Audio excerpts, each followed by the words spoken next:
दिल्ली में दिसंबर की सुबह को नवीन अपने ऑफिस के लिए निकला। जल्दी पहुंचने के लिए उसने जंगल का शॉर्टकट लेना ठीक समझा और अपनी बाइक को उस ओर बढ़ा लिया। नवीन एक डरपोक और वहमी किस्म का इंसान था। जंगल की खामोशी में वो राम राम करता हुआ आगे बढ़ रहा था। डर में उसे पता ही नहीं चला कब उसकी बाइक एक बड़े पत्थर से टकरा गई और वो नीचे गिर गया। वापस उठकर जैसे ही अपनी बाइक की ओर चला, उसे छन छन की आवाज़ सुनाई दी। उसके हर कदम पे उसे छन छन की आवाज़ आती थी। बाइक गिरने से सर पर चोट भी लगी हुई थी और छन छन की आवाज़ से इतना डर गया कि वहीं बेहोश हो गया। जब उसे थोड़ा होश आया, ऐसा लगा उसे कोई उठा रहा है। पूरी आंखें खोलने पर देखा तो एक आदमी उसकी मदद कर रहा था। उस आदमी ने पूछा, कहीं चोट तो नहीं आई साहब? चलिए, आपको मेन रोड तक छोड़ देता हूँ। नवीन ने कहा, अरे नहीं नहीं, मैं ठीक हूँ, बस ये पत्थर पता नहीं कहाँ से बीच में आ गया।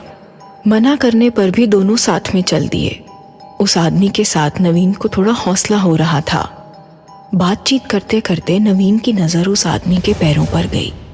नवीन ये देखकर सुन्न रह गया। उस आदमी के पैर उल्टे थे। वो आदमी नवीन की हालत भांप गया और जोर जोर से हंसने लगा।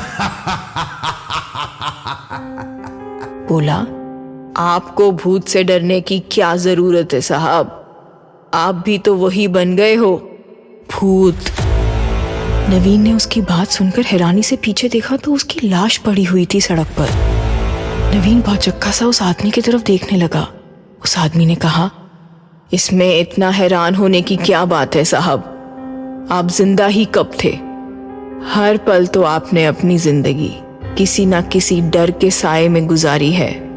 कभी बीवी का डर, कभी नौकरी का, कभी माँ बाप का डर, तो कभी बच्चों का।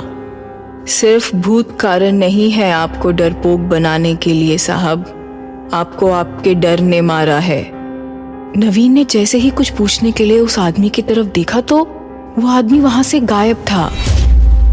और जैसे नवीन को दोबारा होश आया हो, वो वहीं पड़ा था जमीन पर अपनी बाइक के साथ। उसने देखा 4-5 लोग उसके आसपास खड़े हुए हैं।